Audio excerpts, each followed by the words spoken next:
purpose of those exercises and operations are to enable the combined defense of the Republic of Korea.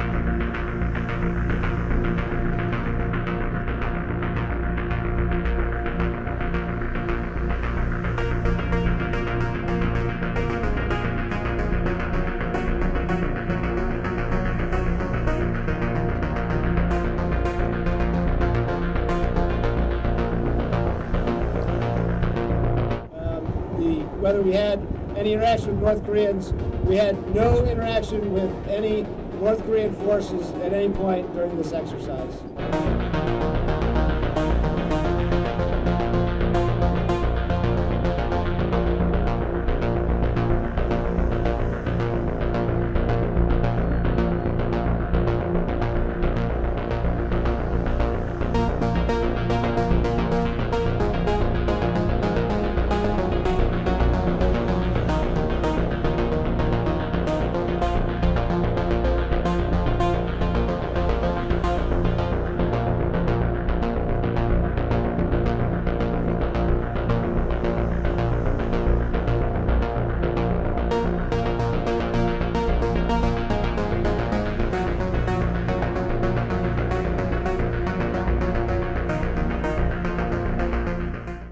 They call this the demilitarized zone. It is anything but.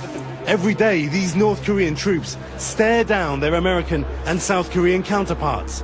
Both sides today on a hair trigger. That is the border between North and South. This side, socialism.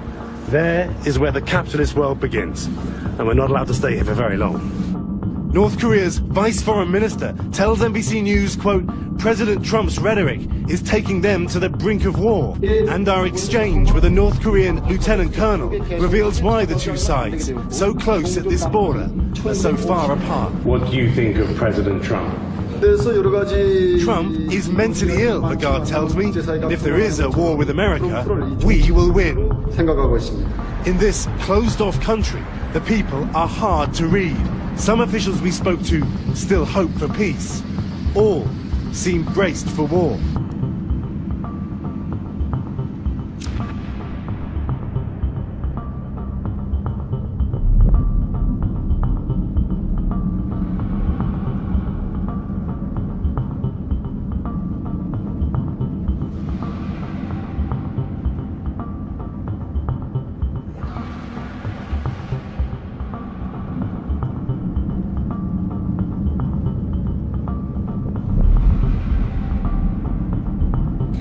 And a new survey shows a majority of Americans view North Korea as the most immediate security threats to the United States.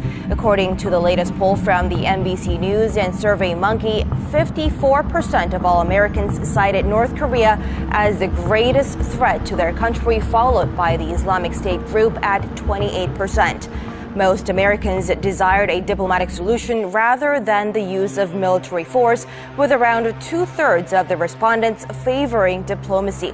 The majority were also unhappy with Washington's approach, with 56% saying they disapprove the way President Trump was handling North Korea.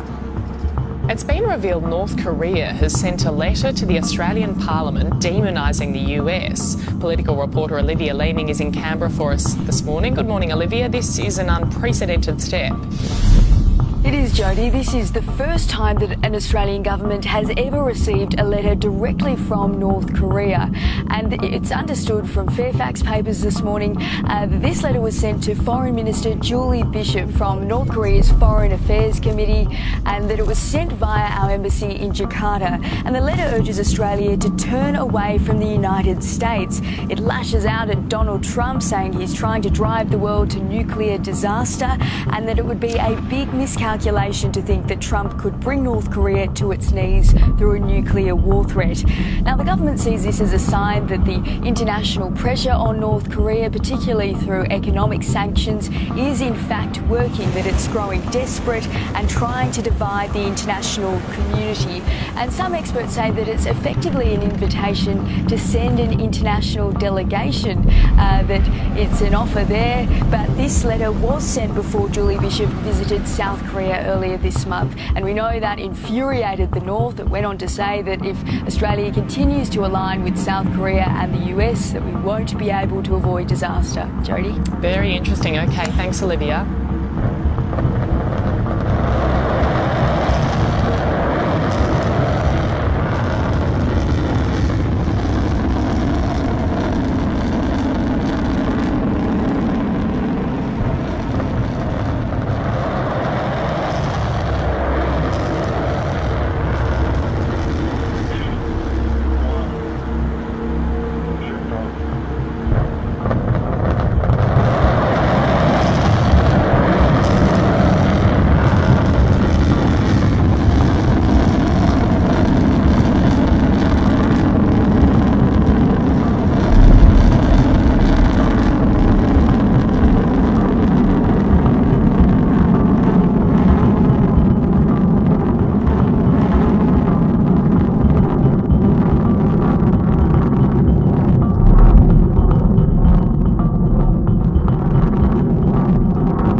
Staying with that story of President Trump's Asia trip, his 5-country visit could mark the peak of tensions that have been building up for months between the United States and North Korea. Experts also say this is an opportunity for Trump to lay a firm groundwork of his foreign policy following mixed messages sent out by members of his cabinet. Yoo Jun-hee reports. After weeks of harsh rhetoric aimed at the regime, President Trump will bring his threats to North Korea's front door when he embarks on the first Asia tour of his young presidency. More importantly, observers are hoping his trip will clear up some of the uncertainties surrounding his administration's approach to Pyongyang's nuclear and missile programs. Confusion has reigned in recent weeks after President Trump and members of his cabinet delivered conflicting messages on how they plan on tackling those issues. In addition to Washington's East Asian allies, Trump is hoping to strike a deal with Beijing for its cooperation in denuclearizing the Korean Peninsula when he meets with Chinese President Xi Jinping as part of his Asia tour. A close eye is being maintained on President Xi for any changes in his stance on North Korea, with China's Communist Party Congress set to renew his 5-year term as General Secretary later this week.